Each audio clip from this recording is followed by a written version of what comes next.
La question de David. Quelle est la spécificité de la terre d'Israël? On dit qu'il y a une Gdoucha en elle-même, ensuite quand les Israéliens sont revenus à l'exil de Babylone, il y avait une seconde Gdoucha. Il y en a qui disent ça qui a de la souffrance, donc il y a une particularité à cette terre. Absolument.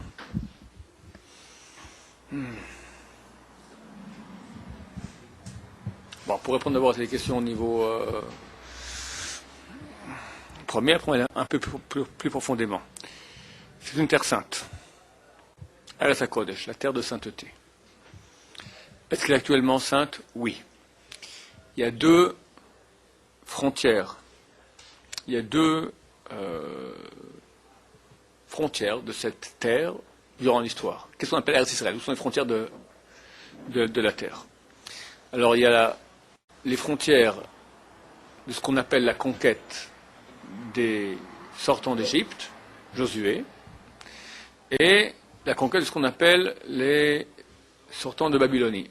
Ezra Sofer, amène avec lui 42 000 juifs de l'Empire perse, après qu'ils ont été déportés, donc, premier exil. En moins 586, Nabucodonosor déporte tous les juifs en Babylonie pour un exil de 70 ans. Après 70 ans, Ezra Sofer revient avec 42 000 juifs ici en terre d'Israël et occupe la terre d'Israël. Des frontières différentes. Grosso modo, c'est la même chose, mais ce n'est pas tout à fait la même chose. La conséquence qu'il y a entre ces deux frontières, c'est au niveau, par exemple, aujourd'hui de la Shvit. Shvit, c'est 7e année, on n'a pas le droit de travailler la terre d'Israël. Les fruits ont une certaine sainteté. On ne peut pas les exporter à l'étranger, on ne peut pas les gâter pour rien. Et on parle uniquement des fruits qui ont poussé en terre d'Israël. Quelle terre d'Israël? Celle de la conquête des sortants d'Égypte ou celle de la conquête des sortants de l'Empire perse, qu'on appelle Kivush Bavel, la conquête babylonienne. On va pour la conquête babylonienne. On dit que la sainteté de la terre des sortants d'Égypte a disparu. Paradoxal, parce qu'on sait bien que la première conquête, elle est beaucoup plus grande au niveau de sa sainteté. C'est Josué, c'est les miracles de cette conquête. Le Jourdain s'est ouvert comme à l'époque de la mer Rouge aussi. Il y a encore la prophétie, il y a le premier temple avec la sainteté qu'il n'y avait pas au deuxième temple, celui de Ezra. Paradoxalement, cette grande sainteté qui est la première a disparu et la deuxième est restée. Pourquoi? Tout simplement parce que la première est le résultat d'une conquête. Une sainteté qui vient par conquête peut disparaître par conquête. Nabucodonosor fait une conquête militaire, déporte tous les juifs de la terre d'Israël, donc une conquête peut venir annuler une conquête. Par contre, le deuxième temple a été détruit par la conquête romaine. En 135 de l'ère chrétienne, donc en 70, le temple est détruit. Les Romains laissent la population autochtone des Juifs en terre d'Israël. En 135, Bar Korba dirige une révolte contre les Romains. Adrien, le général Adrien, qui devient après empereur, amène une armée de 120 000 hommes qui matent cette révolte dans un massacre terrible. Terrible. Et les quelques centaines de milliers de Juifs qui restent en terre d'Israël sont déportés. Et la terre d'Israël reste vide. Donc la conquête romaine ne peut pas annuler l'installation de Ezra. Pourquoi? Parce que l'installation d'Ezra ne s'est pas faite par conquête, elle s'est faite par autorisation des nations. C'était l'Empire perse. Le roi perse, Koresh en hébreu, Cyrus en français, tel que le raconte la Bible, fait un rêve. Dieu lui parle dans un rêve, lui dit, je veux reconstruire mon temple à Jérusalem. Envoie à tous les juifs de mon peuple qui sont dans ton empire, aller reconstruire le temple. Et, t'imagines maintenant, c'est pas Bush, c'est Bush et Poutine et tous les pays du monde, l'ONU, d'accord, et tout au coup, ils ont tous une prophétie, et tout au coup, ils disent tous ensemble, écoutez, Dieu nous a parlé, les Juifs, allez reconstruire votre temple à Jérusalem. Ce qui s'est passé, Cyrus fait un édit, Dieu m'a parlé, en rêve, m'a demandé de reconstruire son temple, alors tous les fils de Juda, donc c'est les Yehudim, les Juifs, allez-y, vous avez l'autorisation complète, plus encore, il va payer même, il va aider au niveau des matériaux pour la construction de ce temple-là. Donc vu que le deuxième temple, la deuxième conquête, a été faite par autorisation des nations, aucune conquête ne peut venir et l'annuler. Donc la sainteté de la terre d'Israël reste dans les limites de la conquête de Olé Bavel, de l'immigration provenant de Babylonie. Elat, par exemple, ne fait pas partie de la terre d'Israël. Pardon? On n'a pas conquis. Qui l'a conquis? L'État d'Israël actuel. Il ne faut pas faire la confusion. L'État d'Israël actuel n'a aucune valeur au niveau de la sainteté de la terre. Bientôt viendra Mashiach, et lui pourra faire qu'il y ait une sainteté. La sainteté ne vient pas comme ça automatiquement. D'accord? C'est des prophètes, c'est tout beaucoup de choses qu'il faut pour que la sainteté, tout à coup, prenne de l'ampleur ou minimise. Ce n'est pas nous qui pouvons, par le fait de faire une conquête, tout à coup on décide, voilà, cet endroit, il devient ça. On parle de sainteté, on parle maintenant, par exemple, de faire Yom Tov 1 jour ou 2 jours. Est-ce que les fruits ont la sainteté de Shvit? Or là, les trois premières années ici, les fruits sont interdits, c'est interdit de la Torah. À l'étranger, c'est des rabbanan. Beaucoup de lois. Ici, on fait les masses, des prélèvements. Tu prends une pomme, une petite pomme, d'accord, en Israël, il faut faire combien de prélèvements? Trouma Gdola, au Kohen. Maaser Rishon, au Lévi. Troumat Maaser, Lévi qui donne au Kohen. Maaser Sheni, ça devient une sainteté, où on rachète, on doit manger en sainteté à Jérusalem à l'époque lorsqu'on était pur. Maaser Ani, pour les pauvres. T'as Issour de Orla, t'as Révail, tous ces lois qui sont pratiquées ici. Minuscule, malheureuse pomme. D'accord? Tout cela dans les limites de la terre d'Israël. Israël, il faut comprendre, la conquête de Babylone. Tov. C'est pas on dit, c'est marqué dans le traité Brachot, page 5, 3 choses s'achètent avec souffrance. La Torah, Olam Haba, le monde à venir, et la terre d'Israël. Le pourquoi de la chose, il est simple. Il est impossible dans la configuration telle que le monde existe d'obtenir une chose de valeur sans effort. Rien qu'au niveau physique. Quand tu es à vélo, si tu avances à 50 km à l'heure sans pédaler, c'est vrai que tu es en descente. Tu veux monter, c'est impossible que ça avance tout seul. Tiens, c'est marrant mon vélo qui monte tout seul. Il faut pédaler. Et plus c'est dur, plus c'est que tu es en train de monter. De même que c'est physiquement, c'est ainsi de façon spirituelle aussi. Le Talmud traité Megillah dit Yagata matzata ta'amin. T'as peiné, t'as trouvé, tu peux croire que tu as trouvé. Yagata lo matzata. T'as peiné et t'as pas trouvé, crois pas que t'es peiné. C'est pas encore assez. Ça marche pour la Torah ou pour le Mais la terre d'Israël est une chose métaphysique.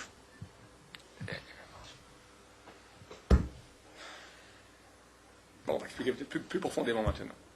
Pourquoi la terre d'Israël est-elle effectivement une chose qui a tellement de valeur? Cette terre est adaptée à son peuple. Le peuple d'Israël est un peuple, c'est marqué En Mazal l'Israël. Traduction littérale fausse. Mazal, c'est chance. Pas de chance pour le peuple d'Israël. C'est vrai, ça fait 3000 ans qu'on n'est pas trop chanceux. Ça, c'est la mauvaise traduction. La vraie traduction signifie Mazal, vient du mot nozel, cool. Nazelet, c'est un rhume. D'ailleurs, je crois qu'en français, le mot né, naz, né, avec un Z à la fin, vient de l'hébreu nozel, que ça coule, d'accord? Ça coule. Rarement la langue coule, les oreilles coulent, les yeux coulent. C'est le nez qui coule, d'accord? C'est l'organe par excellence. Donc, nasal. Qu'est-ce qui coule? Alors, de son idéal, c'est le flux de Dieu qui coule et qui descend vers l'humanité. Dieu a créé un monde physique. Ce monde physique, même la physique aujourd'hui le dit, il est géré par des énergies. La physique, c'est bien, te dira, la Terre, c'est pas une table, ce sont des champs, des électrons qui tournent très vite, qui créent des champs, de l'énergie, l'énergie atomique, etc. Donc il y a des forces. Ces forces sont gérées par des forces spirituelles. De même, donc, il y a une logique, tout un édifice physique, un édifice qui est métaphysique. Et cet édifice métaphysique s'occupe qu'il y ait un flux de vie qui provient de la source de vie Dieu. C'est marqué que chaque petit brin d'herbe, il y a un ange qui vient qui lui dit « grandis ». Les petits enfants croient qu'il y a un petit ange qui vient avec des ailes comme ça, et à chaque petit brin d'herbe, ting, il donne comme ça un petit coup de baguette, grandit. Bon, au niveau plus intelligent, on va dire, plus mature, il y a une force spirituelle qu'on appelle ange, d'accord, c'est une force spirituelle qui fait que ça pousse. Qui fait que ça vit. C'est quoi la vie? Le secret de la vie, personne ne connaît. Comment tu vois un corps mort, un corps vivant? C'est certain qu'il y a une force spirituelle La Terre tourne. Okay, alors, on me dit il y a des forces. Force de gravitation, force centrifuge, centripète, ok, mais c'est des forces. Elles sont où les forces? Une force, c'est une chose spirituelle. Une fois, j'ai rencontré un gosse de 12 ans. Je lui parle de spirituel, il ne comprend pas de quoi je parle. Je lui dis, moi, ce que je vois, ce qui existe, tu parles de Dieu. Alors j'ai pris mes clés, je n'ai pas mes clés dans la poche, j'ai pris un mouchoir comme ça, je lui dis, regarde. Je lâche, ça tombe. Comment ça se fait? Il y a une force. Tu la vois? Non. Donc il comprend qu'il y a des choses qui existent qu'on ne peut pas voir. Il y a des forces. Dieu a créé 70 nations. Il y a plus de nations dans le monde, mais il y a 70 groupes de peuples.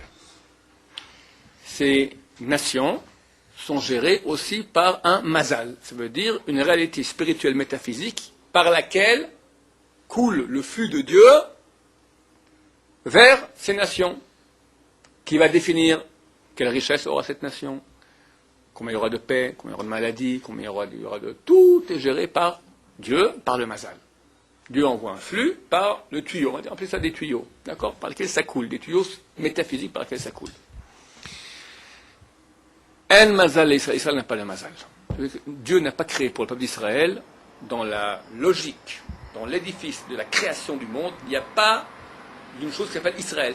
Ça rentre pas, c'est pas naturel. Dans la nature, il y a une nature physique, une nature métaphysique, mais c'est une nature. Il n'y a pas Israël, ça n'existe pas.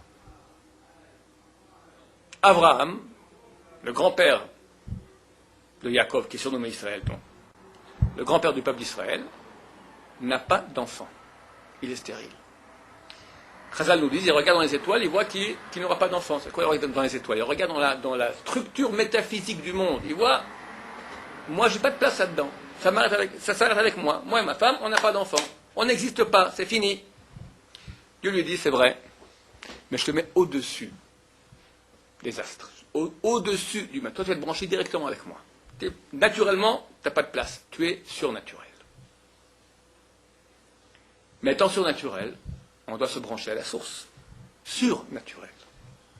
Ça s'appelle Torah Mitzvot. Quand le peuple juif fait Torah Mitzvot, il est branché directement. Mitzvah, ça veut dire branchement. En bon français, le mot mitzvah signifie union, branchement. Mitzvah égale branchement. Donc, je dis mitzvot, et la plus grande mitzvah, c'est l'étude de Torah, donc je suis branché à la source. Donc, je vis surnaturellement. Nous sommes un peuple surnaturel. On est né où? Dans le désert. On n'a pas de terre. On est indéfinissable. Donne-moi la définition rationnelle du juif.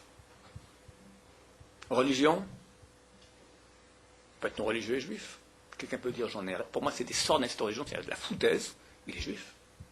Il peut se convertir au christianisme ou à l'islam, il est juif. Donc c'est pas une religion.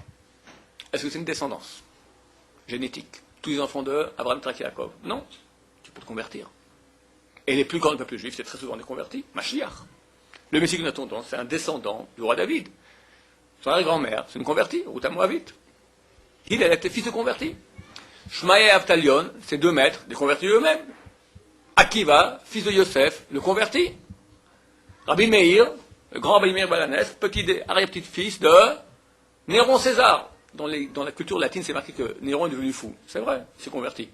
Pour eux, Marbout, César Néron qui se convertit au judaïsme, il est devenu fou. Il a mis feu à Rome, il est parti. C'est taillé ici. Ah ouais, eux, ils ne savent pas. Nous, on sait. T'imagines l'archouma pour les Romains de dire que leur César s'est converti au judaïsme, c'est pas possible. Donc, il est devenu fou.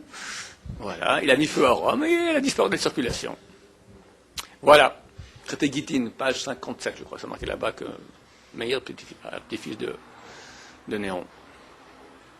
Donc, un juif n'est pas un descendant d'Abraham, Isaac et Jacob, forcément. Est-ce que c'est un peuple qui est défini par une appartenance à une terre?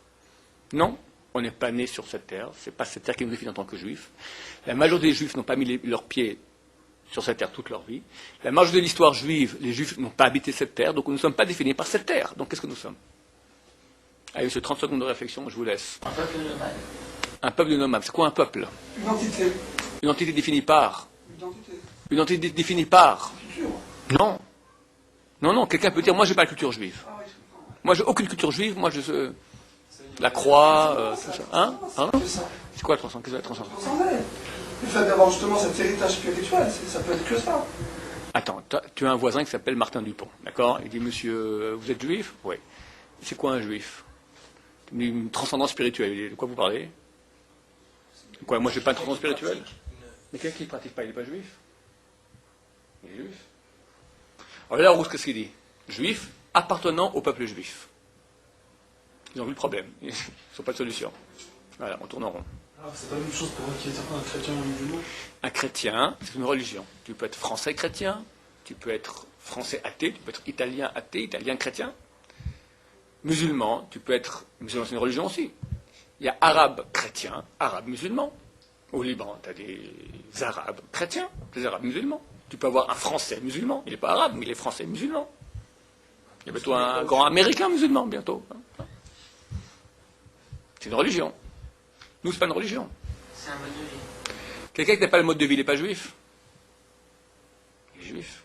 Un juif, c'est ni une religion, ni un peuple, défini par une terre, ni une descendance génétique, ni un mode de vie, ni un mode de pensée. Alors, la réponse, je donne dans différents cours déjà. Elle dit aussi que celui qui ne fait pas Shabbat, celui qui fait ça, il est retranché. Il est retranché, mais il est juif. Israël, afapi shechata, Israël ou. Clair comme l'eau de roche. Un Israël, même s'il a un statut de non-juif, à certains égards, il est juif.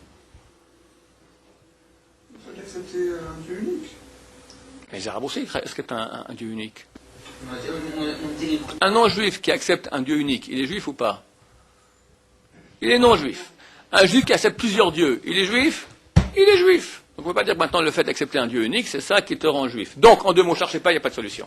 Il n'existe aucune, absolument aucune définition rationnelle du juif. Pourquoi? Parce qu'on n'est pas naturel. On est surnaturel. Branché autre part, rien à voir. C'est un bidule machin qui existe les juifs. Indéfinissable. On est bien là. Et on parle de nous sans cesse. Pourquoi? Parce que ça dérange. Dans l'ordre de ces 70 tuyaux qui amènent le flux de Dieu sur terre, toi on ne compte pas, on ne calcule pas là-dedans. Alors si tu es branché là-haut, ça va? Tu es à la source, tu prends directement. Mais si tu n'es pas branché, comme hélas durant toute notre histoire, alors on est en exil, hors de notre terre. On va dans les pays d'accueil et on mange le pain des Français. Mais ils ont raison. On dérange. On dérange. Quand tu es 1%, 2%, 5%, 10%, tac, ça crée une réaction xénophobe. C'est quoi ces gens-là? Ou assimilez-vous, ou dégagez. Enfin, qu'est-ce que c'est ce truc machin-là? On a une terre depuis 60 ans, messieurs. Une terre, on ne la reconnaît pas. Après la guerre, il y avait un grand chacham qui s'appelait Rav Mordechai Pogomansky. Après la guerre, il s'est réfugié à Paris. Et c'était en 45, 46, 47, Bagan, le tohu-bohu. Personne ne savait quoi faire des Juifs. Aller en Amérique, venir en Israël, quoi faire, qui, quoi, comment. Et on parlait d'une éventuelle création d'un foyer juif, d'un État d'Israël en terre d'Israël. C'était un rave d'une grandeur inimaginable. Je vous raconte pour vous situer un peu de quoi il s'agit. Lui recevait du monde 1 heure par jour, et tous les jours venait une orpheline, déjà âgée, 20 ans, 25 ans comme ça, lui posait des questions. Toujours il la recevait. Et lui était accueilli dans une famille d'accueil, ce rave. Il n'était pas marié. Et un beau jour, la famille d'accueil a eu l'idée, peut-être qu'on fait un chidour, une rencontre entre cette fille, cette orpheline, et lui. Alors ils vont proposer au Rav, il y a une jeune fille qui vient, tout ça, une fois par jour, vous posez des questions, tout ça, que vous pensez que vous un chidour avec elle? Il dit, bon, ok, mais il faut que je la voie. Enfin, quoi, il faut que vous la voyez? Elle vient tous les jours, ça, jeune fille. Vous croyez que je la vois? Ben, vous lui parlez? Oui, je lui parle, mais... Vous comprenez? Moi, je ne comprends pas. D'accord? Ben, bon, c'est des gens comme ça. Alors, on lui a demandé, est-ce que ce projet maintenant sioniste de créer un État en Israël, ça va marcher? Il dit, ça va marcher. Mais il a dit, mais jamais ils n'auront de la reconnaissance des nations. Et regardez, on est 60 ans plus tard. Tous les pays qui ont eu une autonomie, une indépendance, alors 1, 2, 3, 4, 5, 10 ans, ça fait un peu du grabuge à côté, on n'est pas content. Au bout d'un moment, on se calme, ça va, là, 60 ans que tu es là, ça va. Je suis là, ça va, j'ai des routes, j'ai un État, ça va. Et, regarde, un pays entier qui est là, c'est inimaginable, tu n'as aucun cas similaire dans l'histoire. Un peuple, une terre, on dit, vous êtes pas... Et en plus, on est à notre place. On n'a pas pris le Birobidjan, comme voulait Herzl, on n'a pas pris l'Ouganda, on a pris la terre d'Israël, il y a des vestiges archéologiques, on y était il y a 2000 ans, on y était il y a 3000 ans. Ça va. Laisse-moi. Non, tu n'as pas droit à cette terre. Donc ça veut dire que nous sommes au niveau physique, nous sommes out. On ne nous compte pas. On est surnaturel. Notre identité, notre éternité, étant branchée là-bas, on est surnaturel, donc on passe l'histoire. L'histoire, elle passe et nous, on reste. Tous les peuples disparaissent. Ils changent. Ce pas les mêmes. Nous, on reste le même. La terre, c'est notre sujet quand même, elle a le même caractère. C'est une terre hors réalité. Comme on dans la Torah, que les yeux de Dieu sont sur cette terre du début de l'année jusqu'à la fin de l'année. Ça veut dire, dans toutes les autres nations, il y a toujours ce tuyau, ce mazal, c'est un ange, c'est une réalité spirituelle par laquelle a lieu le contact entre Dieu et ce pays. C'est pour cela qu'il est marqué que tout celui qui habite l'étranger, c'est comme s'il n'a pas de Dieu. Pourquoi? Parce qu'il n'est pas en contact direct avec Dieu, il passe par l'ange. Et il est marqué au celui que tout celui qui habite à l'étranger, c'est qui? Comme s'il fait Avodah Zara, il est idolâtre. Quoi, idolâtre? Je ne comprends pas. Baba Salé, quand il est à l'étranger, était idolâtre. Hafetz Chaim était idolâtre. Moshe Feinstein était idolâtre. Tous les grands de ce monde qui étaient le Gaon de Vilna, idolâtre. Etc. Baal Shem Tov, etc. C'est une Gemara, Ketubot 111. Alors, les commentateurs expliquent. C'est pas idolâtrie, Chassé Shalom. Mais chaque fois que tu fais une mitzvah à l'étranger, ça passe par le mazal. Tu fais une mitzvah, donc tu fais monter un flux vers le haut, ça passe par l'ange, qui prend un impôt, qui prend une partie pour lui aussi. Donc tu sers une autre entité que Dieu, qui s'appelle Avodah Zara. De façon, comme si, c'est pas vraiment Avodah Zara. Les mitzvot n'ont un sens véritable, authentique, qu'ici en terre d'Israël. Qui dit ça? Rachid, le Ramban. C'est marqué dans le deuxième paragraphe de Shema Israël, dans le verset de la Torah, Va'yu letotafot ben anechem, ils seront en front entre vos yeux. Rachid sur place dit là-bas, Hatzivil arsiyunim, mettez-vous des signes. Faites les mitzvot, mettez les tfilin, mettez le tzitzit, c'est le Shabbat. Comme ça, quand vous reviendrez en terre d'Israël à la fin des temps, vous n'aurez pas oublié comment on fait. Donc la seule raison, quelque part, pour laquelle on fait les mitzvot à l'étranger, c'est pour ne pas oublier quand on reviendra en terre d'Israël. En soi, la mitzvah n'a pas d'importance. On me dit alors quoi, tous ces grands haramim, ils n'ont rien fait? Ils ont fait. Ils ont fait énormément. Ils ont fait que nous, grâce à aujourd'hui, nous pouvons faire. Donc c'est aussi un mérite énorme. Mais ça te montre quand même qu'il y a une très grande nuance entre là-bas et ici. Chez le Rabbi Nachman de Braslav, je n'ai pas vu ça dedans, mais on m'a dit, il dit, ça vaut la peine 1000 fois de perdre toute sa fortune pour payer rien qu'un billet d'accès en bateau ou en avion pour aller en terre d'Israël. Rien que le billet. Parce que tu es dans une autre réalité complètement. Puis, entre nous, ça se sent. Ça se sent. C'est marqué, Avira d'Israël Markim, l'ère d'Israël rend sage. C'est un cadeau fantastique. Et Jérusalem, je ne te dis pas. Dernièrement, un de mes élèves, il a parlé avec le Shamash, le secrétaire de Rabbi David Abou Hatzera, un des grands de ce monde-là. Il y a des problèmes, tout ça. Alors, il lui a dit, vous, à Jérusalem, vous avez Dieu au-dessus de vos têtes. Et ça aussi, ça se sent. Ça se sent. C'est marqué dans c'est Shulchan Aruch, la Halacha, Mishnah, la Gemara, Shulchan Aruch. Kulan alin l'Yerushalem. Tout le monde monte vers Jérusalem. C'est la chance d'être ici, c'est extraordinaire. Qui l'eût cru? Dans les mariages, on dit Odishama Berigoda. Encore on entendra dans les montagnes de Juda et les quartiers de Jérusalem, Kol Satan Kol Simcha, la voix, une voix de joie, une voix d'allégresse, Kol Hatan Kol Kala, la voix du Hatan, du fiancé et de la fiancée. C'était un rêve. Aujourd'hui, on a 100 par jour ici à Jérusalem, le mariage et de voix de Hatan et de Kala. C'est une réalité qu'on ne se rend pas compte ce que c'est. Nos parents s'y pensaient qu'on est j'ai dû aller chez eux en Israël, mais ils se mettaient à pleurer. Israël, Eretz Israël, les gens réveillés, ils embrassaient la terre, se roulaient dans la terre. C'est-à-dire qu'on n'est pas dans le domaine naturel, on passe ici dans ce domaine surnaturel. C'est-à-dire que même mourir en terre d'Israël, c'est un mérite. Enterrer en terre d'Israël, c'est un mérite. Il y a mourir, il y a celui qui meurt à l'étranger qu'on amène son corps, rien qu'enterrer, c'est déjà un mérite. Le mieux, mourir ici. Rien qu'on soit, parce que c'est tellement kadosh, tellement c'est saint, la terre elle est sainte. Attends, aujourd'hui c'est encore un peu caché, il y a des guéprailles, des machins, bon, ça empêche encore de passer, mais très bientôt tout ça va partir, ça sera anormal. C'est justement ce que j'allais dire, parce qu'en fait, c'est kadosh dans le sens où, maintenant qu'il n'y a plus de Beth Amikdash, parce que ça c'est plupart des gens comme Rambam, etc., ils font allusion à parce qu'en fait, c'est des contemporains, je veux dire, ils n'ont pas connu, ils ne voyaient pas les États intellectuellement. Comme ça, est-ce qu'on peut dire, toujours penser qu'il est... La mitzvah, Maïmonide écrit très clairement que la mitzvah d'habiter la terre d'Israël, elle est intemporelle.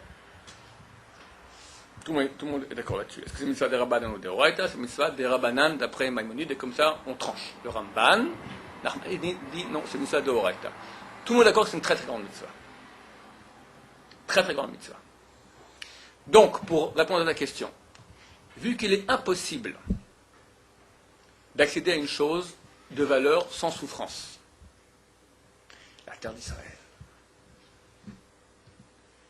c'est presque la plus grande chose que nous avons. Regarde, le Yetzer Hara, dès que le peuple d'Israël sort d'Égypte, le Yetzer Hara commence à nous enquiquiner. Le peuple d'Israël fait des péchés, vaudor. Dieu passe l'éponge. Après, ils disent, on veut rentrer en Égypte, là-bas, on mangeait mieux. Dieu passe l'éponge. Après, ils se plaignent de la manne. Dieu passe l'éponge. Beaucoup, ils font l'histoire. La paracha de cette semaine. Ils ont l'explorateur en Israël et disent, on ne veut pas rentrer en terre d'Israël. C'est comme ça. Vous avez pleuré une nuit pour rien. Quand vous avez pleuré, vous aurez des bonnes raisons de pleurer.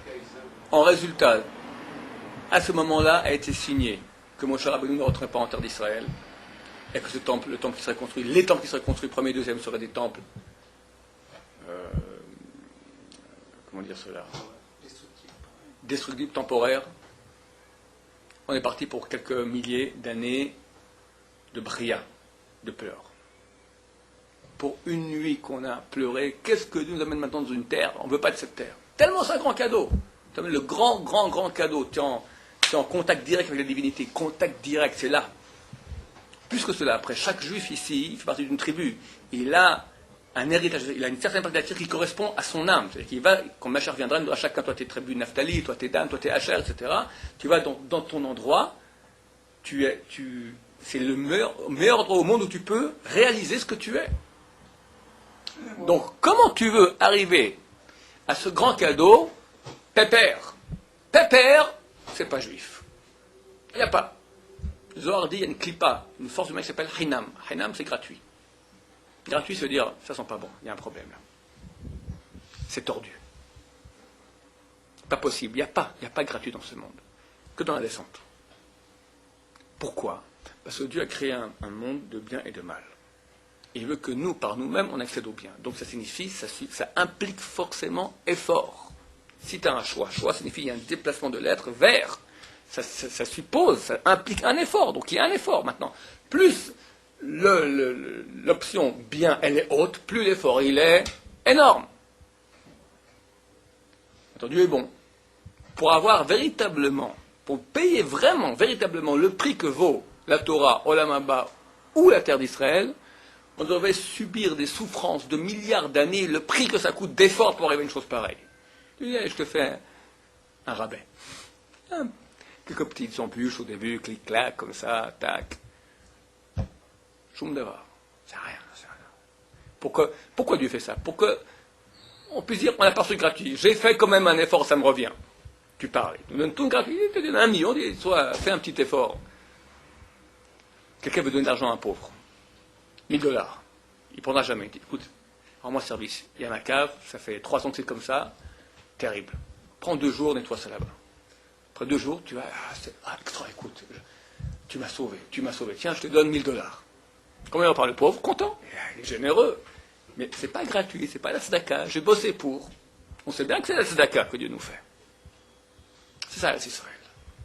Surtout à notre époque, où Mashiach arrive très bientôt, et les grands rabbins, Rav Shapira dit sans cesse, la nuance, la différence qu'il y aura entre la terre d'Israël et l'étranger quand Mashiach viendra, c'est, il m'a dit, quand les miracles commenceront ici en terre d'Israël, on ne pourra plus venir de l'étranger ici. Donc toi, tu es dans le bateau déjà, tu es là. Tu veux pas payer un peu? Il y a un risque de retourner en vacances. Il y a un risque de rentrer en vacances à l'étranger. C'est un très gros risque. Quand mon meilleur copain s'est marié, en Suisse, Lui venait à mon mariage. Alors, normalement, je pars à son mariage, la moindre des choses. Donc, lui, je pars à son mariage. Ma femme me dit, moi aussi. Comment toi aussi? Enfin, non. Enfin, moi j'y vais. Toi, tu restes avec les enfants. Pas question, je viens aussi. Bon, on va voir le rabbin Abba Shaoul. Je lui dis, écoutez, voilà, mon meilleur copain qui se marie, je vais aller au mariage, ma femme aussi venir, c'est compliqué, machin, qu'est-ce que je fais? Pourquoi elle veut venir? Parce que toi, tu viens. Et toi, tu peux y aller, tu peux pas y aller, tu restes. Pourquoi je peux pas y aller? Tu veux quitter la terre d'Israël pour un mariage? Interdit, tu restes en Israël. Je comprends pas. C'est son meilleur copain, il venait à mon mariage aussi. Interdit. Interdit. La première fois de ma vie que je suis parti d'Israël pour aller à un séminaire à Paris, prendre une brasse de Rabbi Sion, je lui dis, ma première question qui m'envoie jusqu'à aujourd'hui, Kodara, mais si, quand je suis à Paris, Machach, il vient, j'ai l'air bête. Il m'a dit, tu vas pour une mitzvah, là-bas, t'es comme en terre d'Israël. Si tu vas pour une mitzvah qui légitime le fait de quitter la terre d'Israël, ça va? En vacances? Qu'est-ce que c'est? Je comprends pas, t'es le plus beau pays du monde ici. Plus beau pays du monde. Sans... Et les parents, c'est une mesure. Bonne question, les parents, il est permis. C'est pas une mitzvah d'aller assister à un mariage? Oui, mais pas suffisamment grande pour légitimer de quitter Israël. Il y a 4 choses qui légitiment de quitter Israël. Trouver une femme, étudier la Torah chez un rabbin, je ne trouve pas, j'ai étudié bien en terre d'Israël, il faut que j'aille à l'étranger, sauver les Juifs, et si vraiment ici c'est la famine, on s'en sort pas, alors tu n'as pas le choix, tu pars. Et Rambam me dit, et après il faut revenir. Pas j'ai trouvé ma femme, bon j'y reste. Tu la prends, tu reviens. Aujourd'hui, quelqu'un qui va à Elat, c'est comme si qu'il est en dehors. Bien sûr. Mais à ce compte-là, Et là, c'est l'étranger. finalement. Donc, aucune conquête. Ni Bavel, ni Mitzrayim, on a été là-bas. L'État d'Israël, ok, alors les gens ils aiment bien qui, quoi, comment. Bon, c'est politique. Au niveau de la Torah stricte, Rabbi Sion il écrit très, très clairement, on fait un jour. Les territoires qui sont de l'autre côté de On fait 2 jours à Elat. Et après tout cela, c'est les mitzvahs des Rabbanan. Ont habité Israël. Si quelqu'un me dira maintenant, qu'est-ce qui est préférable? Habiter Israël en étant Mechal Shabbat ou habiter l'étranger en étant Shomer Shabbat? 1 milliard de fois plus. C'est mieux d'être Shomer Shabbat à Paris que de Mechal Shabbat en Israël. Plus que cela, vu que tu es ici dans le palais du roi, tu es dans le monde surnaturel, tu es à proximité extraordinaire de Dieu, tu te permets d'être Mechal Shabbat ici, mais fiche le camp, espèce de... C'est une mitzvah des Rabbanan. Nous, on a une hiérarchie. Mitzvah des Rabbanan, positive, c'est le plus petit. Comme habiter la terre d'Israël, c'est une loi positive des Rabbanan. Après, mitzvah négative, ne pas des Rabbanan. Après, mitzvah positive de Horaïta, après, négative de Horaïta, après, qui sont sanctionnés par Karet, après, sanctionnés par la mort du Beddin, est à 4 niveaux. Le plus bas, c'est Chenek, après, Saïf, après, Hereg, c'est Saïf, après, Srefa, et après, Skila. Shabbat, c'est là. Skila. Terre d'Israël, avec toute la grandeur, je fais un cours entier là-dessus, c'est que la dernière. On ne peut pas dire maintenant, alors, inverse. Absurde. C'est marqué dans Shulchan Aruch qu'on a le droit de faire écrire un contrat d'achat d'un terrain en Israël par un goy pendant Shabbat. Pour me dire à quel point c'est important cette mitzvah de habiter la terre d'Israël. Je dis, mais pourquoi c'est pour un goy? Si tu me dis maintenant que mieux vaut être habité en Israël, même auprès du Michal Shabbat, qu'un juif fasse le contrat. C'est marqué un goy. Plus bon, toute une argumentation qu'on pourra avoir là-bas. Que dire encore sur la terre d'Israël? Il y a une Gemara Ktubot 111. Un élève vient chez son rabbin et dit Kodarav, mon frère est décédé maintenant à l'étranger. Sa femme n'a pas d'enfant. Est-ce que j'ai le droit de quitter maintenant la terre d'Israël pour aller faire la mitzvah du Lévira? Lévira, lorsque Chas v'Shalom, on a un frère qui est mort sans enfant, alors il y a le mitzvah de se marier, le yiboum, le Lévira en français, le yiboum en hébreu, de se marier avec la femme du défunt pour amener des enfants. Les Ashkenazim ne font plus cette mitzvah, ils font la chalitza. Si elle ne veut pas, la femme, l'homme ne veut pas, il peut faire une autre cérémonie qui s'appelle la chalitza pour se désengager de cela. Eux le font toujours. Les Sfaradim, jusqu'aujourd'hui, peuvent faire le hiboum sans problème. Il y a des cas actuels et ça se fait. Alors, pose la question, moi maintenant je dois faire le hiboum, donc marié avec ma belle-sœur, mais elle habite à l'étranger. Est-ce que je dois quitter Israël pour aller maintenant me marier avec elle? Le rabbin répond, son frère s'est marié avec une goya. Bah Baruch Hashem, Dieu l'a tué, et lui maintenant demande de faire la même chose. On ne comprend rien du tout. C'est une Goya, il n'y a pas de légère avec une Goya. C'est quoi cette histoire-là? Et j'ai que Marcha, c'était une juive. Mais pour dire le fait tellement mauvais que lui, le frère habitait à l'étranger, et que maintenant le frère veut descendre, l'autre frère, le vivant, veut maintenant descendre faire la même chose, il dit, t'habitais à l'étranger. Et Dieu t'a tué, bien fait pour toi. Toi, tout le monde va faire la même chose, maintenant aller à l'étranger.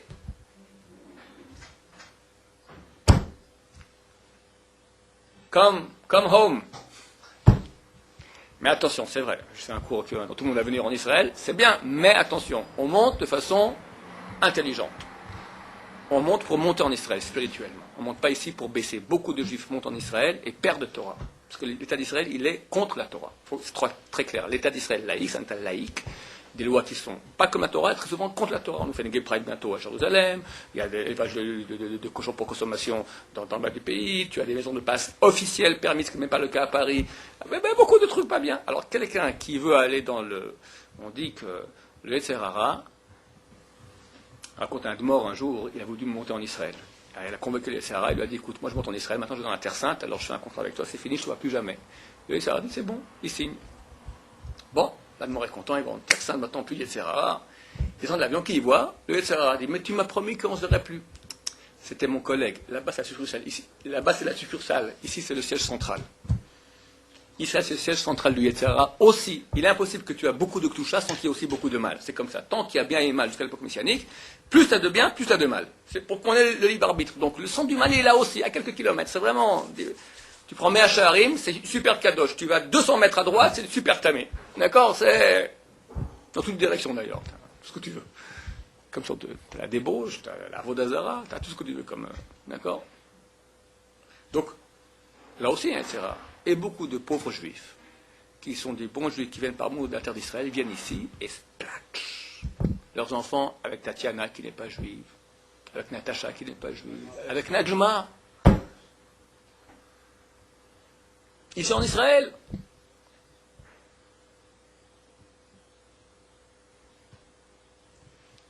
Bon, je vais pas raconter des histoires. Donc il y a un danger aussi. Donc attention où on va, dans quelle école, dans quel quartier.